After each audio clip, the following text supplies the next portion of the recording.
All right, well, let's get started. So, the first thing we're going to talk about are all of the different knowledge areas that are on the PTCB exam and where to find them on the RxTechExam course. So, the first knowledge area is called medication order entry and the fill process. It makes up the largest portion of the exam. It's scattered throughout our course. The first part is called order entry process. You might remember doing this in the Interpreting Prescriptions Module 5. Also, as far as the workflow is concerned, with intake, interpretation, and data entry, you've done that in Chapter 8. As far as calculating the doses required, you should remember doing that in the Calculations chapter. Remember frequency, dose, quantity sufficient, day supply, things like that. The fill process, where you're going to select the appropriate product, special handling requirements, measurement, and preparing the product for final check, came in Chapter 8 as well during the workflow overview. Labeling requirements, packaging requirements, and the dispensing process were all covered in Chapter 8. The next largest portion of the PTCB exam is called Pharmacology for Pharmacy Technicians. Well, our Anatomy and Physiology chapter covers all of the different pharmacology areas. This makes up 13.75% of the exam, and all of it can be found in Module 4. So, generic and brand names, you remember your top 200 list. Therapeutic equivalents, we know that is just the idea that a generic product is the same as the brand name product. Drug interactions, we discussed some of those, the more popular ones. Strengths and dosages, dosage forms, appearance, routes of administration, duration of therapy. Again, we discussed the most popular ones. The issue is with 200 medications and having to know indication, drug disease, correlations, the schedule, generic equivalents, and all of these things mentioned in the first 4 bulleted points, that's sort of a bear. I mean, you're talking about remembering over 1,500 pieces of information. So I get a lot of questions about how do I memorize all that? And what I would recommend is that you focus on suffixes. So if it ends in azole, remember that can be a proton pump inhibitor. In some cases, it can also be an antifungal. That's covered in Chapter 4. We can group certain antibiotics by their suffix. There's a number of different things that you can find in the guide to brands and generics that can help you identify a large number of medications just by their suffix of the generic name or active ingredient. Dosage and indication of legend, OTC medications, herbal and dietary supplements. Again, we cover the most popular ones. This is almost a course in and of itself, trying to keep up with all of this information. Do the best you can, master the material that you can. Trying to cram in 200 medications and all of the different subsets of information associated with them is overwhelming. So concentrate on knowing the ones that you can as well as you can. The next largest portion is pharmacy law and regulations. Most of this is going to be in Chapter 7. However, there is quite a bit that's scattered throughout the course, specifically Chapter 3. So storage, handling, and disposal of hazardous substance and waste is covered in Chapter 8. Remember, there's like a chemo bin, a sharps container, a black bin. Check Chapter 8 for that material. Within Chapter 9, we talk about hazardous substance exposure and how to prevent and treat that. Pay close attention to the aseptic technique hand washing. That's going to be something that's very helpful for you in Chapter 9. The controlled substance transfer regulations. We talked about that in Chapter 3, as well as loss, returning, ordering, and destruction, and what DEA forms are required for those, also in Chapter 3. We have a whole video dedicated to memorizing the formula to verify the validity of a DEA number. That's in your Section 3. Record keeping, documentation, record retention. For example, the length of time the prescriptions are maintained on file. Remember, 2 years. The vast majority of record keeping, as far as retention of those records, is 2 years. When in doubt, 2 years. The only exceptions that really come to mind are Medicare and Medicaid services, or CMS, requires that any prescriptions filled that were billed to them have to be maintained for 10 years now, 10 years after the date of last fill. So not to get too far into it, but technically speaking, a non-scheduled legend medication, it can be filled for up to 1 year from the date written. So, as prescriptions are filed away when they're written, it's best to retain those prescriptions for 11 years. So 1 year that it can be filled, and then 10 years thereafter. Continuing with this pharmacy law and regulations, restricted drug distribution programs, we have a document in Chapter 3 on that specifically. Standards related to data integrity, security, and confidentiality. We do talk about HIPAA in Chapter 7. We talk about we talk about record management within Chapter 8. The requirement for consultation, that's a simple law, OBRA 90.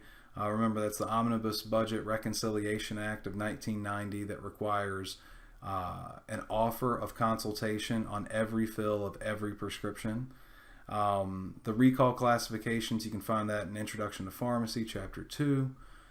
Infection control standards, 795 and 797, all of that is in Chapter 9. I would encourage you to read the entirety of 795. And if time doesn't allow, skim through 797, paying close attention to beyond use dating for high risk, medium risk, and low risk sterile preparations. Also keep in mind with 797 the different ISO classifications, and what that is a particulate rate per volume of air in an enclosed space. So it basically defines how clean a clean room is. So ante-rooms have to be held to a certain specification, buffer rooms to another one, an actual clean room to the highest level of specification. Again, refer to Chapter 9 for that material. It's the last slide for pharmacy law and regulations.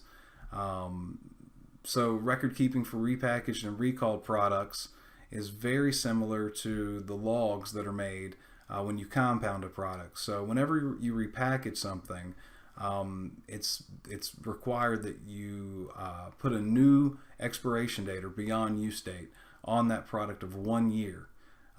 Even if the product is said to last until 2020 or 5 years from now, what have you, once you repackage it is only good for 1 year. All repackaging must take place in Class B materials, so that would be like bubble packs or any sort of unit dosing repackaging mechanism that you might have in a pharmacy, specifically long-term care, hospitals. Retail pharmacies typically don't repackage medications. All right, so professional standards regarding the roles and responsibilities, all of that's covered in Chapter 2. Reconciliation between state and federal laws. When in doubt, the federal law is always going to supersede any state law. However, you really don't have much of that. What you have more often is a state law that's more specific than the federal law. Trying to think of an example. So say you had a state law that says you have to keep prescriptions for 10 years. Well, the federal law says you only have to keep it for 2. So you would end up keeping your prescriptions for 10 years, your hard copies for 10 years. Facility, equipment, and supply requirements for prescription file storage, cleanliness, reference materials. That can be found in Chapter 8 and Chapter 9. All right, so moving on to the next part of the exam, medication safety. Medication safety is a big push with the PTCB. They recently required that your continuing education requirements that have to be done every 2 years include 1 hour of medication safety.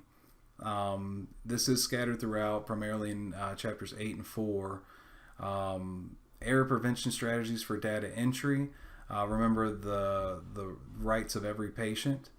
The package insert and medication guide requirements, That's also in Chapter 8. Identifying issues that require pharmacist intervention. A technician can do anything that doesn't require the expertise of a pharmacist. So DUR, or drug utilization review, OTC recommendation, really any drug recommendation, therapeutic substitution, that can be done by the technician. Misuse and misdose, that does require you to let the pharmacist know if you suspect that a patient is not using a medication appropriately. It's important to notify the pharmacist.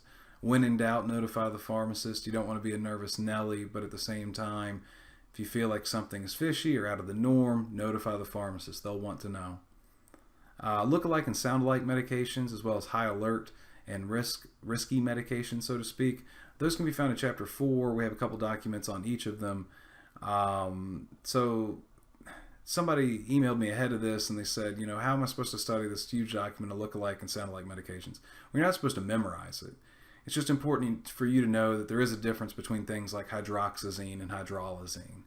So skim over it, make sure you take in all of the information, but don't concentrate on memorizing it. Just knowing that there is, medications that are very similarly named. And a lot of times how they'll distinguish themselves between one another is tall man lettering. So, putting OXY in hydroxyzine in all caps helps identify it to the exception of hydralazine, which they'll put like the ALA in all caps. Sometimes separating inventory can be a good idea. If you find that you keep dispensing, let's say, oxycodone with acetaminophen instead of hydrocodone with acetaminophen, it's good to separate those, maybe in separate drawers or separate sides of a cabinet. We talked about leading and trailing zeros in Chapter 6, the calculations chapter, and limiting the use of error-prone abbreviations.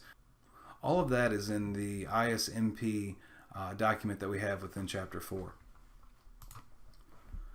All right, Pharmacy Information System usage and applications. This is all found in Module 8. You can perhaps utilize what you learned in Chapter 5 in the Interpreting Prescriptions module to get a feel for what is going to be required of you as a technician when you enter new orders. So, you'll need to know the types of information that will need to go into the computer system. I mean, this can include like allergies.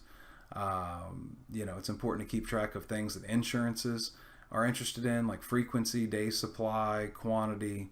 Definitely go over the adjudication rejections, the common adjudication rejections. So it talks about databases, pharmacy computer applications, and documentation management. We'll go over a couple of these things now. So user access. What a lot of pharmacy management software does is limits your access to a specific terminal. So if the terminal goes idle for 5 minutes, it'll log you out and log you back in. The good thing about logging is that, it keeps track of who's doing what and when. So you can pull up, you can say, oh, okay, it was Nancy that changed this allergy, or added this allergy, or changed this strength, or changed the quantity, or updated refills. Inventory reports, usage reports, these are really important when we talked about inventory management in keeping up with keeping up with what drugs you're using to make sure you're not overstocking your shelves. It's important to know that the medications that are ordered for a pharmacy are the pharmacy's greatest expense. Just after that is labor. So by keeping a good revolving inventory, you limit the amount of drugs that are expired, which saves your pharmacy tons of money, and also make sure that you have the medication there for patients that come in every month to get it. All right, sterile and non-sterile compounding, near and dear to my heart. Only makes up 8.75% of the exam, so slightly less than the others. But all of this is found in Module 9, Infection Control. We mentioned that earlier. Again, pay close attention to those hand washing videos. Handling disposal requirements, we mentioned that before. The compounding record, like I said, this is very similar to what's required when you repackage something.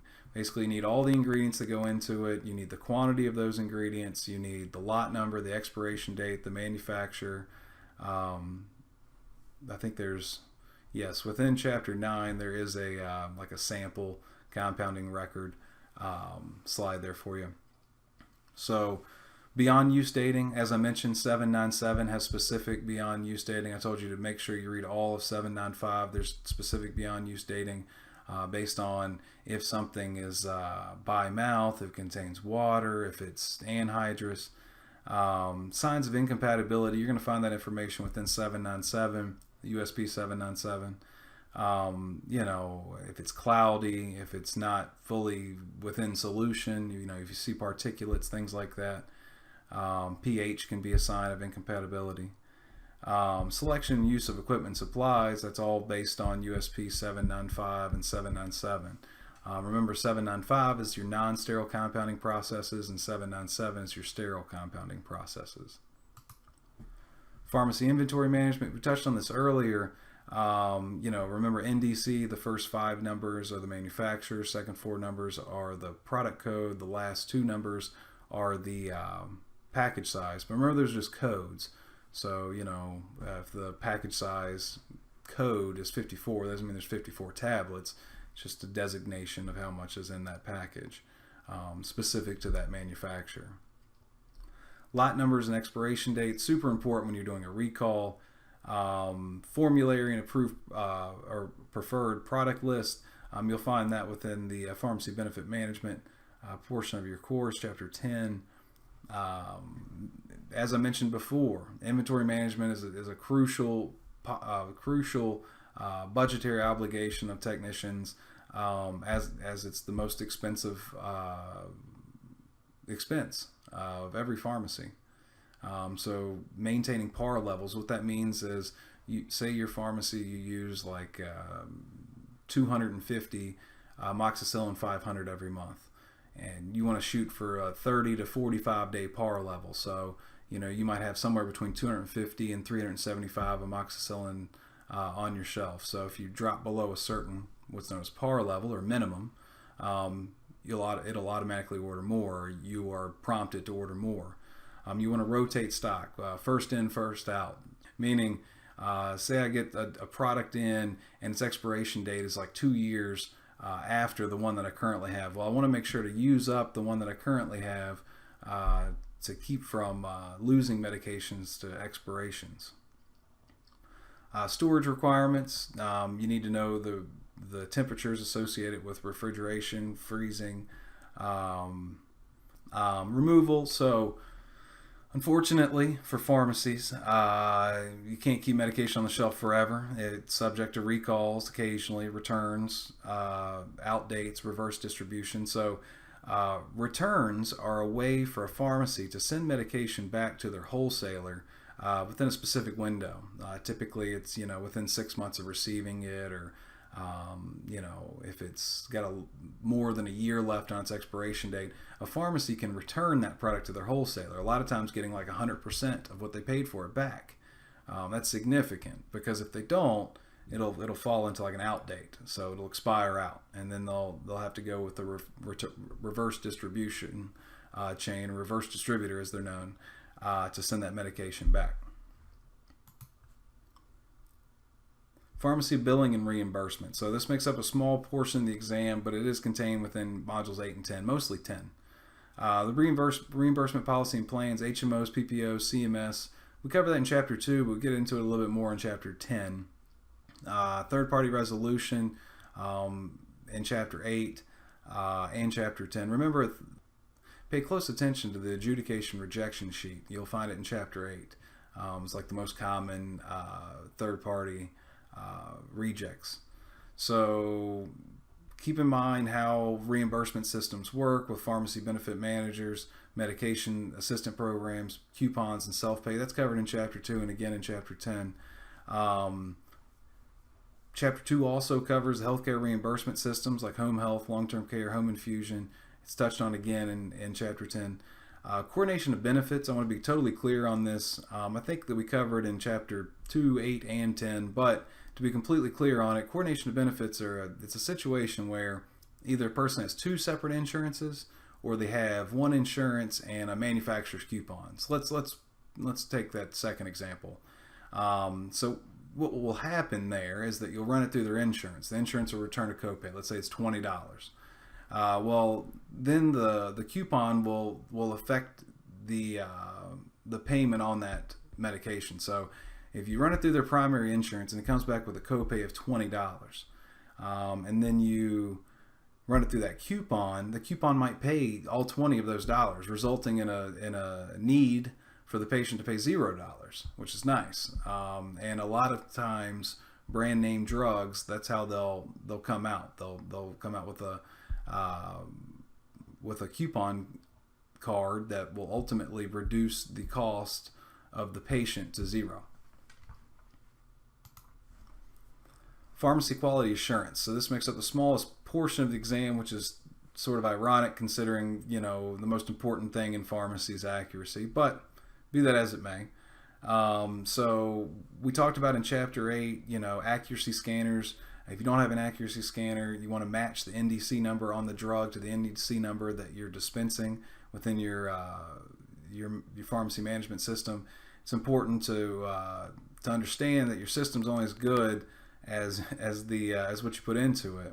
So if you enter the wrong drug and you try to fill it with the right drug, that'll result in an error when it comes to accuracy scanning.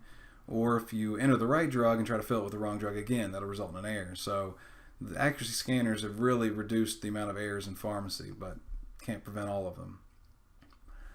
Infection control procedures and documentation. We talked about PPE, the proper way to recap a needle. That's needle recapping sort of just, skims the surface there.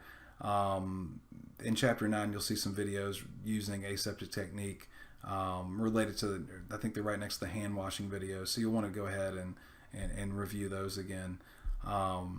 Risk management strategies and error prevention strategies. Think about the tall man lettering. Think about look-alike, sound-alike drugs. Think about the ways that errors can happen in a pharmacy. It's going to be difficult for you to realize those now. Years of experience is the best way to understand how to develop strategies to overcome those problems. Communication channels. This is sort of like we talked about earlier, when to involve a pharmacist. But also with this, it's talking about, how to notify the patient should there be a recall. That's going to be found in the medication recalls sheet there on your course. Also, drug shortages. It's important to let somebody know, let a customer know that you don't have all of their medication before they come to pick it up. They're just going to be upset to know they have to come back. So let them know. Say, listen, we can partial fill it for you. We plan on having the whole thing later in the week. So if you want to come in later and pick up the whole thing, you can do that. Otherwise, you can come in the meantime and get 15 tablets. Productivity, efficiency, and customer satisfaction measures. Again, a lot of that comes with with experience, but we touch on all of those things in chapter 8. All right, I know that was a lot. 24 minutes. That was a ton of material. So feel free. We're going to keep this information out there. It's going to be on our YouTube channel. Go back, review it again. I just wanted to leave as much time available for questions at the end as I could. But the next thing we're going to talk about before I get to any questions are going to be tips to pass the PTCE, and this is actually brought to you by people that have went through the medics program and have taken our course and have passed the PTCE. So they passed along some tips.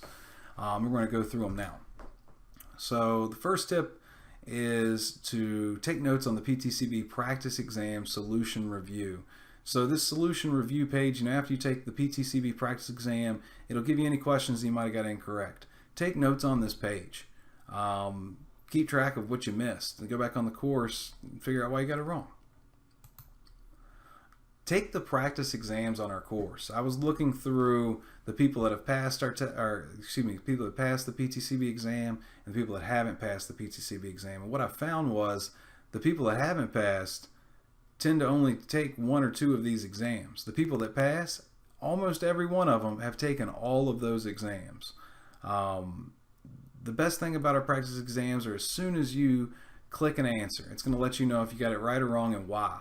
If you answer the question wrong, it'll tell you why your answer is wrong, and it'll tell you, why the correct answer is a better choice. So I can't emphasize that enough. Please, please, please take all of those practice exams. They're 50 questions each. Our successful students have said they devote at least 2 hours daily to study and review the course material. So I know you might have your PTCB coming up. Devote time every day. Don't wait until the day before and try to cram all that stuff in. You're not going to remember it. The Cram app. So if you want it on a desktop, go to cram.com, type in RxTechExam in the search field there.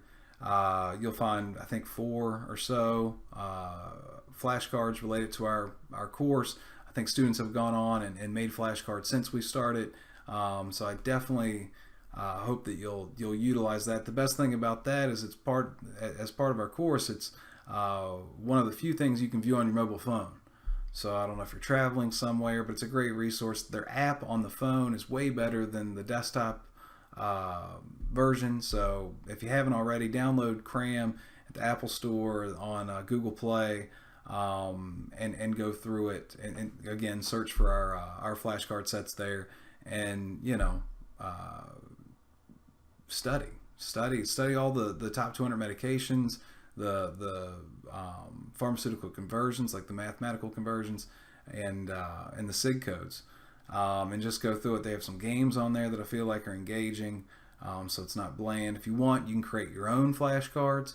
If you are going to create your own flashcards, I think you'd be best suited to create them on like a desktop or laptop computer, and then log into the app and go through them that way. So there's beyond Cram, there's other smartphone apps you can use. Quizlet, I think, is another type of flashcard application you can download on your phone. Of course, the PTCB Calculations Practice Questions app. That's from the PTCB. They really don't release much specific content for the PTCB exam. So, I'd encourage you to utilize that. There's another app out there called PharmacyTechExam Prep 2017. They can't claim to be like the industry leader in pharmacy technician education as far as an app goes on your phone. I'll leave that to you if that's something. But ultimately, I think the important thing is there's tons of resources out there. Google PTCB exam prep online, and you'll find just a plethora of resources. I put some on here. Denali RX, I like them. I actually know the developer. They do a great job. They're no longer working on pharmacy technician training, but they did a great job in the past doing it, and I feel like they're a great resource. PTCBPracticeTest.com, PharmacyTechTest.com, PharmacyTechStudy.com. Those are good places to find potential PTCB questions. The problem with those is that you might find questions on there that are far more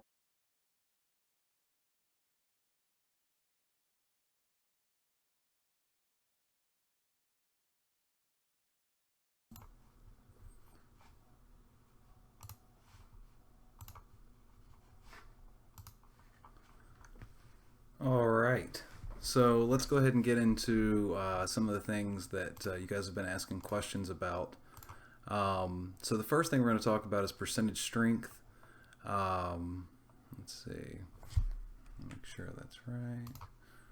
Let's do this. Okay, sorry. The first thing we're going to talk about are percentages, fractions, ratios, and decimal equivalents. So you'll see across the top of your screen there, the top row of your screen. Actually, before going any further, I want to make sure everybody's good to go. Everybody can hear me okay. Any problems there? We're good, I'm assuming. Okay. All right. Make sure we're up. Okay, perfect. Okay. So you see across the top of the screen here, this top row, we have a 1-to-1 ratio. So thanks, Shante. All right, so we have a 1-to-1 ratio. So what that means is that you have a one part of, one ingredient, one part of another. To express that as a fraction, it's simply 1 to 1. The percentage, you're just going to have to trust me on this, is 100. It'll make more sense in a second. The decimal equivalent is 1, so that's what I'm going to give you. I'm also going to give you some rules. Ratios and fractions are the same thing. The only difference is there's a colon where there's a forward slash, so to speak. It's a simple matter of division. That's why when I take 1, divide 1, I get the decimal equivalent of 1. So the second rule, their decimal equivalent is the simple division that they express. The percentage is always 100 times greater than the decimal equivalent. Like I said, it's easier to explain percentage going forward. But there's a little bit of a delay between what I say and when I get responses. So what I'd like for you to do, what do you suppose that this fraction here is going to be? We know the ratio is 1 to 4, we know the percentage is 25, and we know the decimal equivalent is 0.25.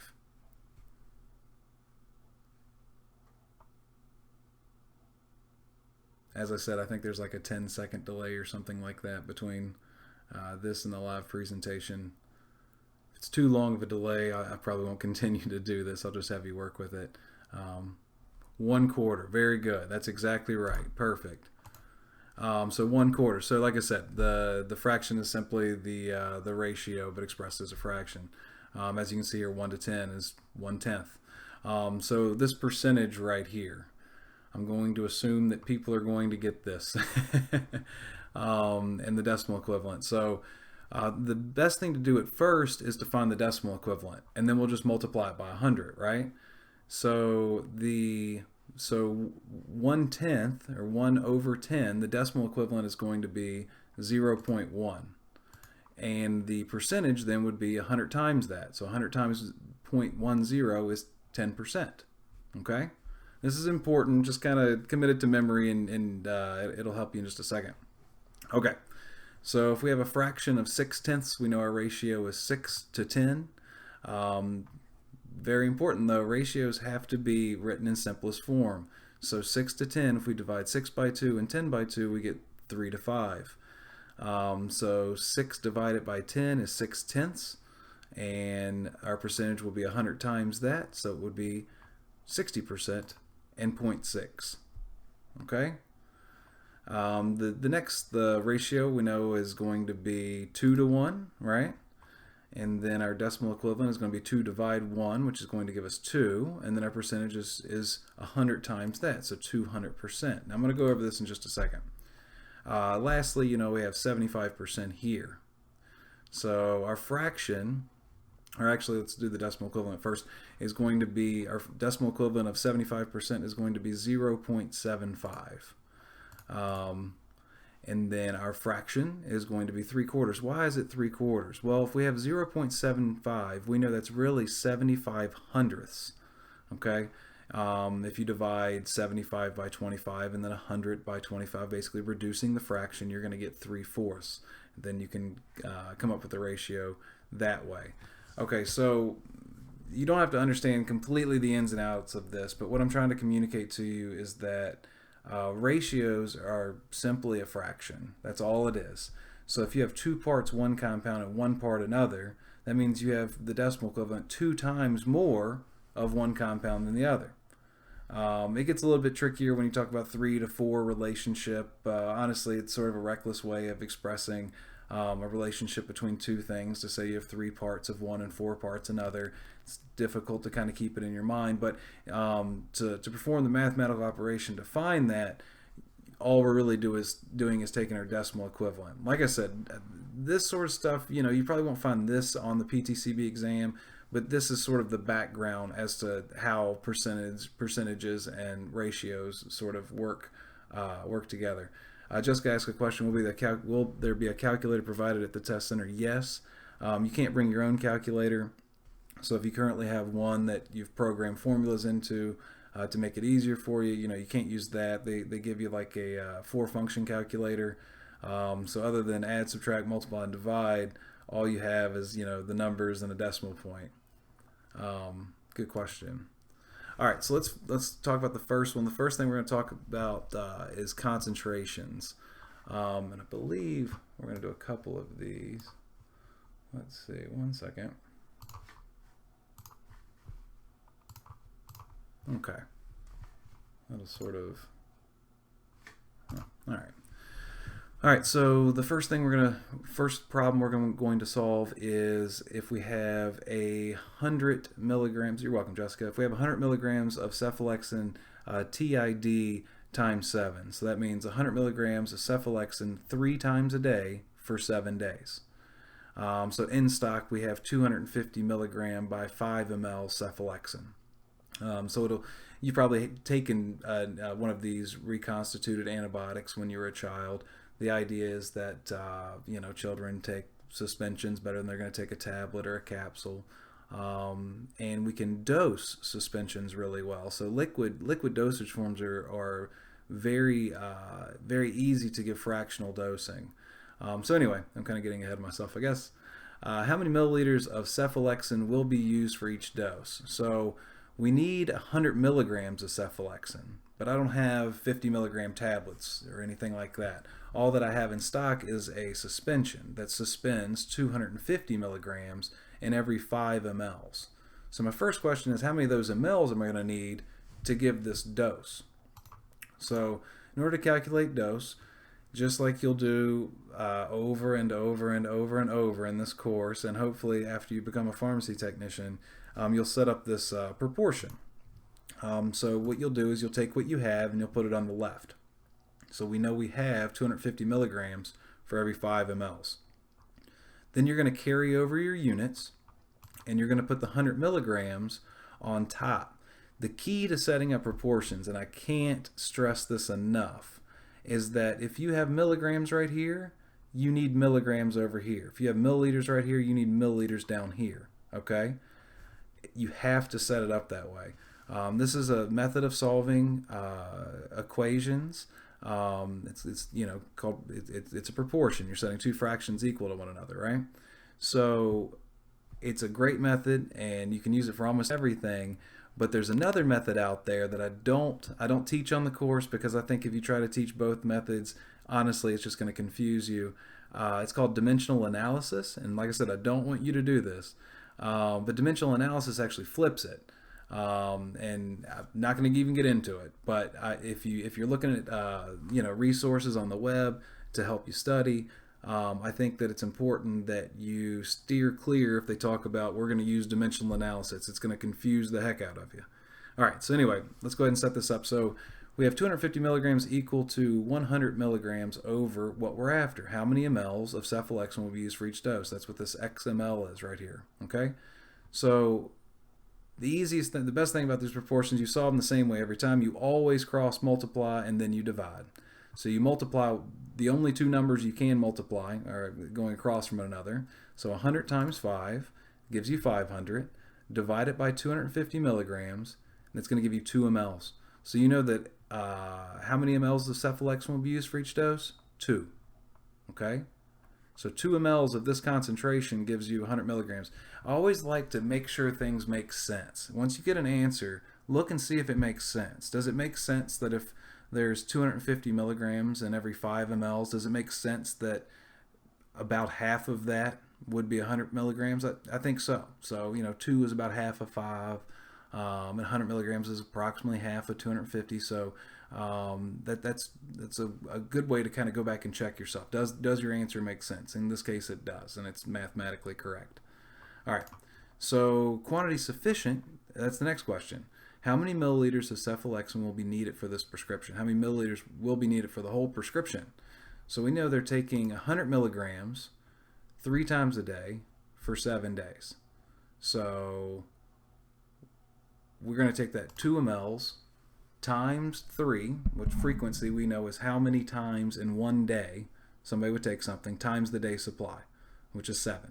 So 2 times 3 times 7 gives us 42 mLs. So we know that we're going to use 2 mLs for each dose, and 42 mLs are going to be needed for the whole prescription. All right, I am going to, ask if anybody has any questions about this before I move on. I think it's probably like a 15-second delay, so take it in, take notes if you'd like.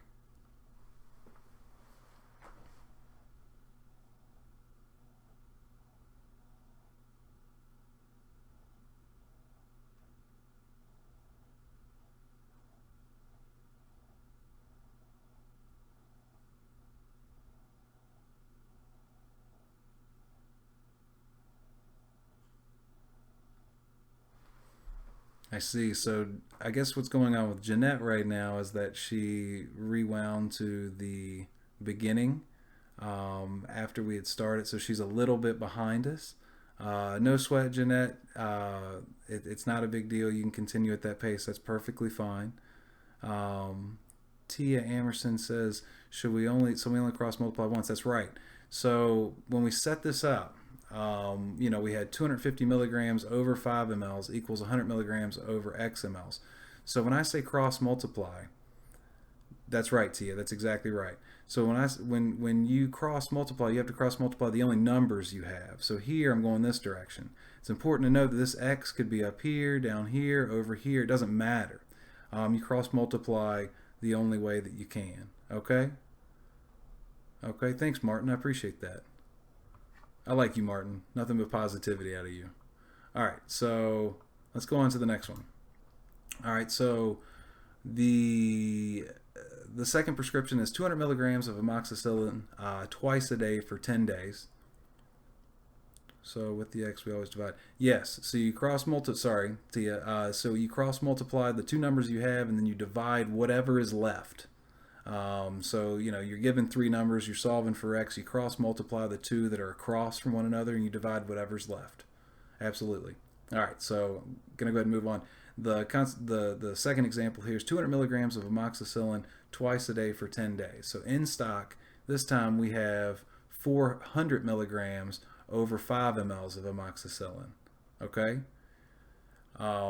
So the question is, how many milliliters of amoxicillin will be used for each dose? So again, we have a suspension in stock. We have 400 milligrams suspended in every 5 mLs. Okay? And we need 200 milligrams. Some of you might be able to do this in your head if you think about it critically, especially about how I went over how to check yourself on the end of the last question there. So to calculate dose, we're going to do the same thing. We're going to set up our proportion. We're going to put 400 milligrams over 5, what we have, and then we're going to put the 200 milligrams up top. Remember, because you got to keep your units. This is critical. People mess this up all the time. You got to keep your units. If you got milligrams on top, they got to stay on top. And then put our variable on the bottom, so X mLs on the bottom, right? Again, cross multiply and divide. 200 times 5 gives you 1,000. Divide 400 gives you 2.5 mLs. Okay? We're good with that. Same as before, just different numbers, right? How many milliliters of amoxicillin will be needed for this prescription? So we're going to say, okay, our dose is 2.5 milliliters. We take it twice a day, so 2.5 times 2 times a day for 10 days. 2.5 times 2 times 10 gives us 50 mLs. All right, I'm going to pause again to see if you have any more questions.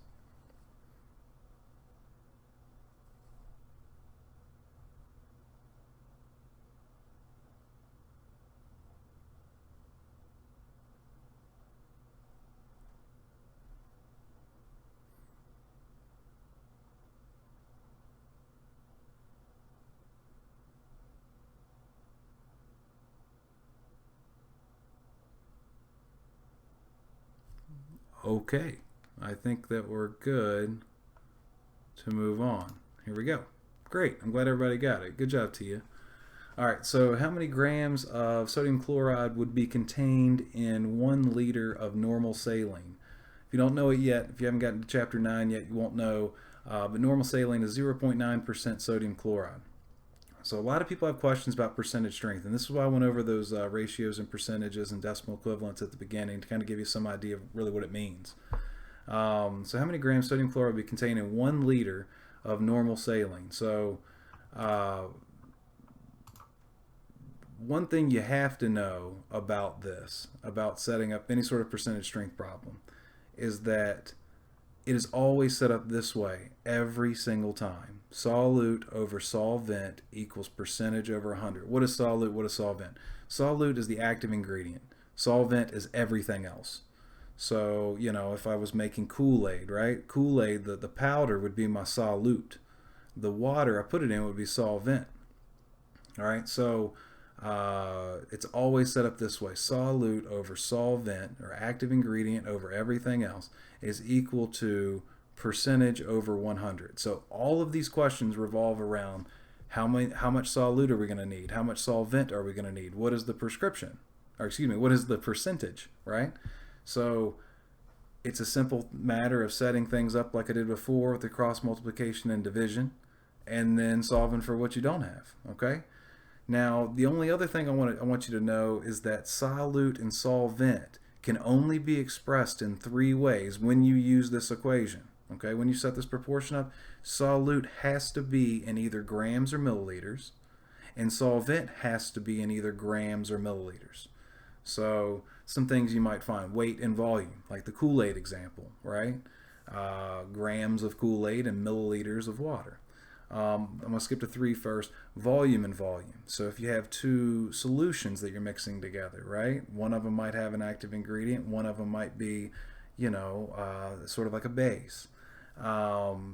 Weight and weight. So you'll use these in compounding, I guess, more often than anything else. But a lot of times, if you're trying to dilute a powder, so say you're compounding and you're doing like a hormone replacement therapy, and you need to weigh out like estriol or estradiol. These are hormones that a lot of compounding pharmacies make hormone replacement therapies for. The issue is that you have to weigh out such small quantities. Well, maybe your scale can't weigh out those small quantities. So maybe it makes sense for you to make what's called a trituration or an aliquot, okay? And all that means is that you're going to take a gram of that estriol, we'll call it, okay? And you're going to mix it with like 1,000 grams of methicil, okay? That's just a base. It's just another powder, okay? And you're going to sit there and you're going to triturate those things together for a very, very long time. I'm talking half the day. You mix those things together, and then what you can say at that point is your estriol is now 1 part for every 1,000 parts, right? It's that ratio, 1 to 1,000 mixture of that estriol, meaning when you go to weigh it out, you can now weigh out a lot. It is to get the same amount of estriol, you're going to have to weigh out a lot more, right? So that means the scale that you have in your pharmacy is capable of weighing it out. Whereas, let's say you need it a milligram, well, now you need a gram, okay? So anyway, just to give you some concept of how these weight and volumes, weight and weight, and volume work. So how many grams of sodium chloride we contain in 1 liter of 0.9% sodium chloride? Let's set it up. We have X grams, that's our solute. We have 1,000 milliliters, that's our solvent. I converted 1 liter of normal saline to 1,000 milliliters because remember, everything's got to be in either grams or milliliters. I'm going to set that equal to 0.9% over my 100. 100's there every time. And then cross multiply and divide, right? I'm going to cross multiply 1,000 times 0.9. It's going to give me 900. Divide by 100. It's going to give me 9 grams. Okay? Did y'all follow that?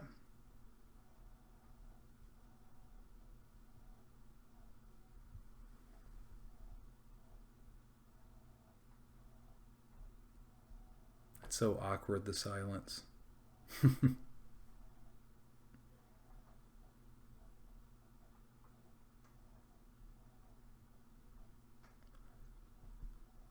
going to assume, because I haven't seen anything pop up in chat, that we should be good to go on that one.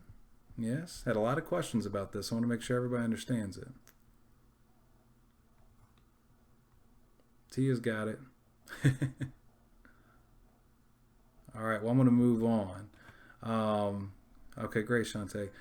All right, so how many milligrams? So another question that you'll get on this is, instead of the original question saying how many grams of sodium chloride would be contained in 1 liter normal saline, a lot of times what they'll do to try to trick you is to say how many milligrams of sodium chloride. So what I want you to do, if they ever ask you to solve something and ask you how many liters or how many milligrams or how many micrograms or how many kilograms or anything like that, anything other than grams or milliliters when it comes to percentage strength, I want you to go ahead and convert it the same way that I converted that 1 liter of normal saline to 1,000 milliliters normal saline. Do that at the beginning. Solve for grams, okay? Or solve for milliliters, whatever it might be, and then convert to what they ask you for at the end. I promise you it's going to save you a lot of trouble. It's a very tricky thing that they do. So now, converting 9 grams to milligrams, should be fairly straightforward. I know somebody said they hadn't gotten to the math yet, but we know that 1 gram is equal to 1,000 milligrams. Another way to do it is a gram is a larger unit than a milligram. So if you're going from that's right, Andrea. If you're going from a large unit to a small unit, you're going to move right, and you're going to move right 3 decimal places. So 9 grams equal to 9,000 milligrams. So I think that we're good on that, right? Should be. Okay, so does anybody have any questions before I move on to, I do have a little bit of additional content here for you all. Let's see if I can drag that over there.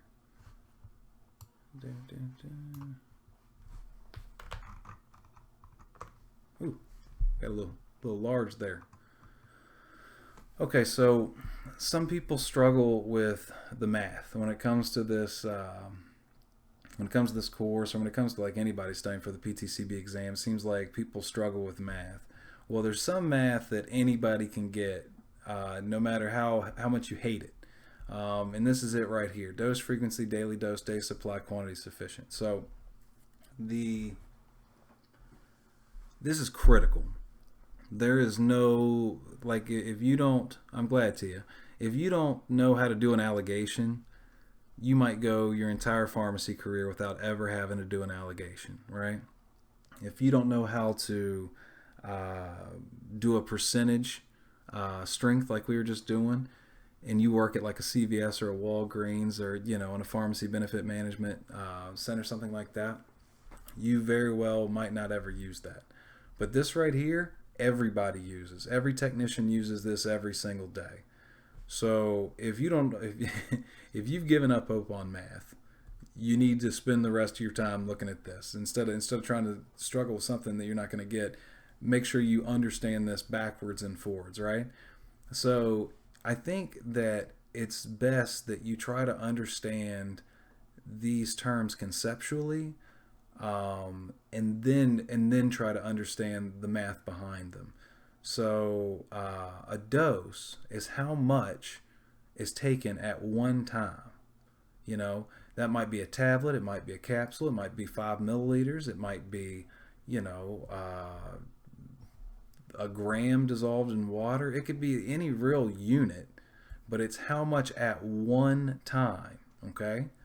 Frequency, a lot of people get this wrong. I'll ask, what's the frequency? And they'll say once a day. That's not the correct answer. Frequency is a number, okay? Frequency is the number of times in a 24-hour period a medication's taken, okay? So don't worry about the math behind it just yet. So frequency is the number of times per day a medication is taken. A daily dose. Daily dose says, what do you take at one time? How much do you take at one time? And then multiply that by the frequency. So if I take 2 tablets 3 times a day, 2 times 3 is my daily dose. Okay? My day supply is the number of days that prescription is going to last. We're going to come back to that. The quantity sufficient is the amount of doses that I'm going to need to fill this prescription. So, all right, so a day supply, a good way to figure that out. So say you have 40 tablets and somebody takes 4 of them a day, it's going to last 10 days. So 40 divided by 4 gives you 10 days. Quantity sufficient says how much do they take in one day, multiply that by the amount of days that they take it, and now you got an idea how much they're going to take. So if somebody takes 2 tablets a day and they're going to take it for 30 days, 2 times 30, they're going to need 60 tablets. Okay, so on the course, I think I can just drag this. Yeah, that's right. On the course here, let's see, under pharmacological calculations, practice worksheets, there is a boatload of them, no doubt about it. This is where I'm getting this information from. So here it's going to be under, let's see, dosing equations right there. Okay, so you're gonna get this worksheet there, and then of course the associated answer key beneath it. Okay, So let's see how many of these I can get. I'm going to go through a few of them, and then I'll move on to the next worksheet. So here we have pantoprazole 40 milligram tablets. They're taking 1 QD times 30, right? So we know that's once a day for 30 days. So how much are they taking at one time? 1. How many times in one day or any 24-hour period are they taking it? 1. Let's see. The daily dose, 1 times 1 is 1. The day supply, well, it tells you. 1 QD times 30 means 430 days, so it tells you got lucky on that one, so 30 days. And then the QS is the daily dose, which we determined to be 1 times the day supply. It's going to give you 30 tablets. Perfect. Good job to you. All right, so I think that's the question you're answering. So let's skip down to, like, I don't know, this one will be fun to do in my head. Number 4. So here we have amoxicillin and clavulate potassium, otherwise known as augmentin. It looks a lot scarier than what it is. All this means is that there's 400 milligrams of amoxicillin in every 5 mLs, and there's 100 milligrams of the clavulate potassium in every 5 mLs. It's abbreviated here because honestly I ran out of room. So the dose here, it says 1 and then a large T, BID times 10. So 1 in a large T, we know that's 1 tablespoonful. We know that every tablespoonful has 15 mLs in it. So how much dose at one time? 15 mLs. Our frequency, twice a day, so our frequency is 2. Our daily dose is that 15 mLs times 2, gives us 30. T is right again. And then our day supply, number of days, 10 days. It says it right here. Take 1 tablespoonful twice a day for 10 days, right? So day supply is 10. So our quantity sufficient is 300 milliliters. Luckily, it tells us. That's really handy right here. Give of such a dose, 300 milliliters. Can you do number 4? I think there's such a delay that I'm just now reading what you wrote, and I have just gone over number 4. I can't believe I just picked that one out of a hat. I'm going to go ahead and move on, Andrea, but if there's if you don't understand something that I said, I'll definitely go back and help you out. I'm going to go ahead and go to number 6. Managing this delay has been a little bit tricky. I'm going to go to number 6. We have hydrocodone elixir. The dose is take 1 to 2 teaspoonfuls. This is little t. So little t is a teaspoonful. Every 8 hours is needed for cough. All right, so how much at one time? Well, here it's 1 to 2 teaspoonfuls. So what is that? Is it 1 teaspoonful or 2 teaspoonfuls?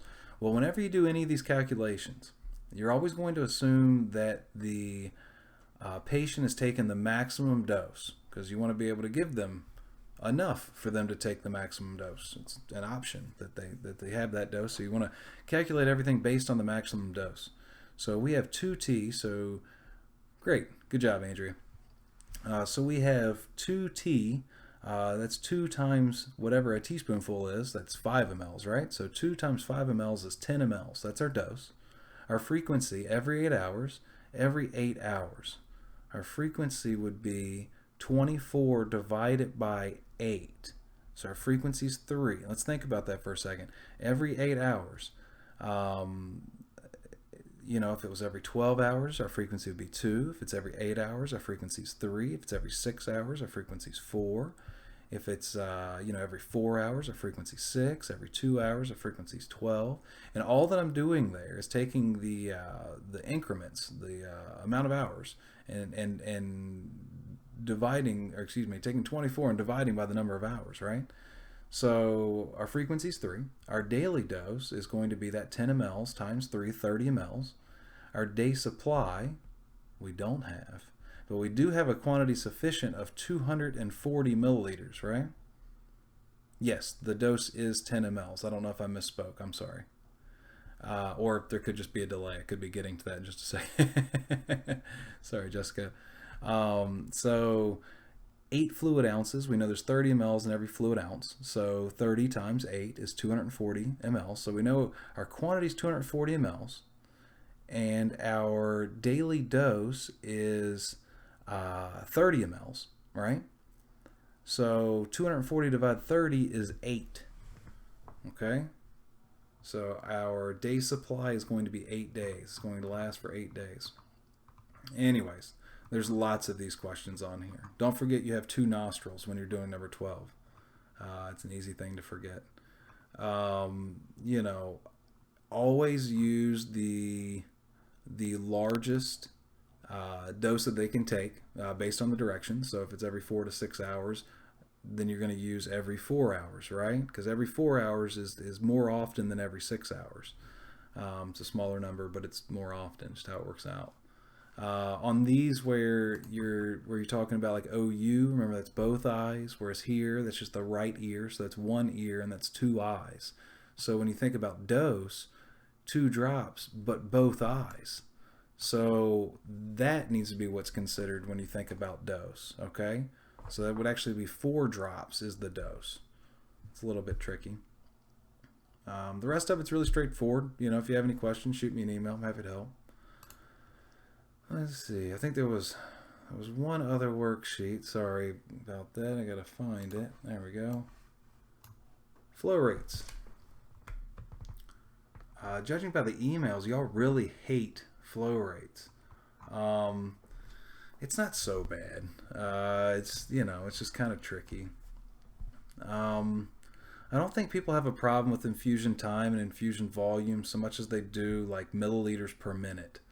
Milliliters per hour people figure out pretty well, but like it comes to figuring out milliliters per minute, it's just, I think people just throw their hands up. All right, so let's start out on milliliters per hour, and then we'll go over to the milliliters per minute. The key is, in order to calculate this milliliters per minute, you have to calculate milliliters per hour first. So just like there's a big T and a little t, and they mean very different things, here there's a big F and a little f. Big F is milliliters per hour, and little f is milliliters per minute. If you look at the formula at the top, the calibration factor is always going to be given to you.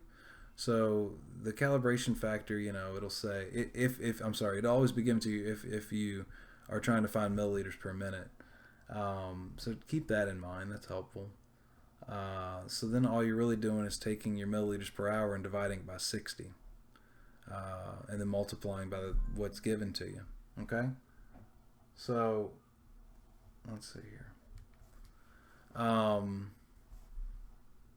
number 1, calculate the flow rate in milliliters per hour for 3 liters of D5W, that's dextrose 5% in water, being delivered over 24 hours. So you're getting 3 liters over 24 hours. Well, I'm not asked to find how many liters per hour, I'm asked to find how many milliliters per hour. So that's 3,000 milliliters divide 24. My mental math is sort of got used up on on that last one. Let's see, I'm gonna have to cheat here. 3,000 divided 24 is 125. So it's answer B. Sorry, put my calculator right over top of the chat box. So we always have to do hours first. Yes, you always have to calculate milliliters per hour first. No doubt about that. I guess we'll do one more. Number 2, calculate the flow rate, milliliters per hour, for 4.8 liters of D10W, that's dextrose 10% in water, being delivered over 2 days. So now I made you work twice as hard. 4.8 liters is 4,800 milliliters. I'll go ahead and type that in the calculator. And then being delivered over 2 days, well, 1 day is 24 hours, so 2 days would be 48 hours, right? So you're going to get 100 milliliters per hour there. All right. So we'll do this one next. Calculate the flow rate in drops per minute for infusion. No. T, sorry. Real quick. T asks, do we need to calculate milliliters per hour for the infusion time and volume times by? Yes. Yes, you do. In fact. Sorry. You do. Sometimes they'll be given. Sometimes it'll say, how many hours would it take for 1,000 mLs of normal saline if the drip is 20 milliliters per hour or something like that. Most of the time it's given, but I guess it's possible they could do it without giving you the they'd have to give you the flow rate. Yeah, they're always going to give you the flow rate, big F, for infusion time and volume. I can't imagine a question. It would have to be a well-designed question without giving you the flow rate in order for you to calculate it, because it's it's part of it. You'll need to know that. Good question though. All right, so where were we? Number 3, calculate the flow rate in drops per minute for 3 liters of D5W again, being delivered over 24 hours. So that's 3,000 milliliters. 1,000 milliliters divided 24 hours. So I know my big F is 125. Okay, and then the calibration factor of the tubing is 20. So if I know that, I'm going to scroll up or scroll out. If I know, I'm working on this one down here. If I know that big F is 125, so little f is going to be 125 times C, which I'm given, calibration tubing is 20, times 20 equals, divide 60 equals, and the answer is going to be B. Let me highlight that. 41.66666. So that's that. You just calculate milliliters per hour, multiply by the calibration factor they give to you, and then divide it by 60. Let's do one more. And just so you know, after I do this next one, that's sort of the I plan to go ahead and end this. So if you have any more questions or anything like that, I appreciate most of you stuck around the whole time. I really appreciate that. Hope you learned something. But like I said, I'm going to do one more. If you have any other questions, now would be the time to go ahead and submit them. And I'll do the best I can to answer them with what I have. So basically just follow the steps for all flow rates. Yes. Calculate the flow rate. Let me go ahead and blow this up a little better for you. I'm going to do number 4 here. Calculate the flow rate in drops per minute for 250 milliliters of potassium chloride delivered over 2 hours. Well, that one's nice. I don't have to convert anything. 250 milliliters over 2 hours is 125. Okay, so my big F is 125.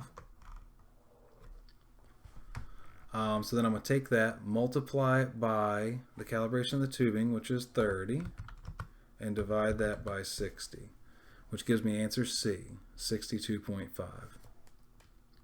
Okay?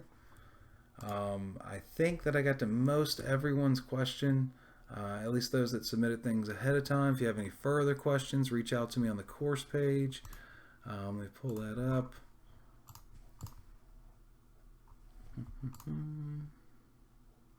Right here, A. Davis at RxTechExam.com. I'm happy to help.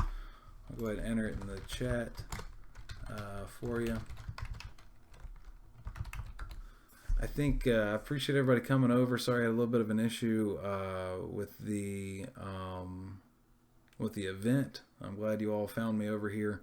Glad that worked out. Will there be some type of legend for the formulas? I wish there were. Unfortunately, the formulas, you're going to have to commit those to memory. Thank you for watching, Jessica. I appreciate it. I'm really happy to help people. That's honestly why I involved myself in this project to begin with. I really do like helping people, so that means a lot. I'm glad that this helped you. And thank you, Shantae, for attending. I appreciate that. I'm going to go ahead and stop the webinar now. Like I said, if you have any questions, thanks, Tia. If you have any questions, shoot me an email. I'm happy to help out, okay? You all have a great night.